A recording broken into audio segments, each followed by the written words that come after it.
This is a friendly crowd, right? Yeah. In 33 years of going to these things, that's the first time I've seen a rollout under its own tower. You guys are clearly way ahead of most rollouts. We're serious about it. Yeah. I'll tell you a story. Press remembers this. We did all hands meetings or all employees meetings every quarter. And so we did one in August, and I conducted the meeting. So that, what you saw we did in that building, we had about the same number of people in there. And I was talking about the new programs. It was one of the updates. The press is sitting in the front. And I just happened to mention, much to his dismay, that we were going to do a power rollout. And he had a look in his face like death just occurred. Because we weren't sure, really. But we were sure, because the airplane had been going through testing, and a lot of the key elements of the testing that would be required to be able to taxi the aircraft under its own power were done. So a lot of credit to Press and his team for getting it done.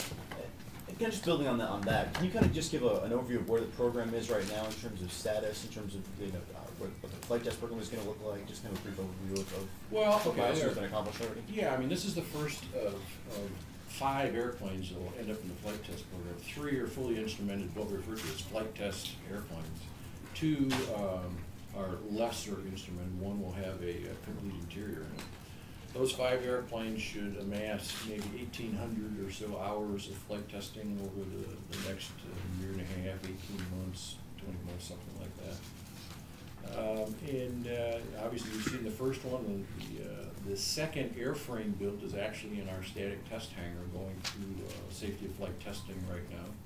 The 3rd airplane you saw on the end of the line there, that's T2 in reality. And so the program is progressing nicely. We are into safety of flight testing and a lot of equipment right now at suppliers here. And when that's complete and we're happy with it, then the airplane will be released to fly. You've obviously had taxi tests going on so far. We obviously have. We obviously have moved it around a little bit, yes, that's right. And how fast have you gotten up to? Oh, just slow, just literally area taxis all the time. This is on schedule, right, as I recall? Yes. Yeah, what we announced was that we would fly basically second half this year. So we were pretty good at that. As part of the test program, because it's Mach 0.925, are you going to take it past Mach 1 during testing? No, you go right to it, actually, right to it. What about the workforce? Any changes in that, up or down? Well, we had, as a result of the downturn in the market, we affected about 1,200 people here. And those layoffs ended in July. So we're through them, and quite frankly, it looks like, I'm pretty bullish about it, it looks like we've weathered the storm because things are picking up a bit. So would you be adding? Well, I'm not sure we're going to be adding in the near term. I would suspect that as we ramp up the 650 line, which will occur next year, then we'll look at what happens to the rates of production on the existing products and see whether or not we can move people over. So there's a number of staffing decisions that are being made. So we're trying to be careful on what we do here. But our expectations are eventually we'll get to the point where we're trying to people back. And where are you now staffing levels? You said 1,200, was that furloughs? You mean you had the there's two things we did. The 1,200 was off a staffing level of about 11,000 people. Let's just give you round numbers. And that was not just here. We have sites all over the country. The furlough was 2,200 people, and that occurred in the month of July. And it affected some of our employees for 4 weeks, and some of our employees for a little bit longer, for 5 weeks. They're all back now, and they're working hard, and we're glad to have them back. Just a comment on that. One of the philosophy of a furlough is that you save jobs, because it's one way of affecting a rate reduction without necessarily having to lay off more people. And I think I'm very pleased to say that when the people came back, we did not consider, after they came back, another layoff. So I think that was an important bridge for us, and was done well. Can you comment a little bit about Congressman Kingston, when he talked about the aerospace industry and kind of how it's gotten a bad rap? Well, yes, I can, and because I was so personally involved in it with our trade association, GAMA. Congressman Kingston has been a great advocate for our industry, as well as John Barrow and others. the bad rap, I think you would agree that it's died down substantially. This is as a result of a lot of education that took place through Gamma and MBAA at the local level here, and as well as all around the country and in the U.S. Senate and House of Representatives, and also the administration. And part of that education process was to make sure people understood the numbers of jobs that were affected by general aviation.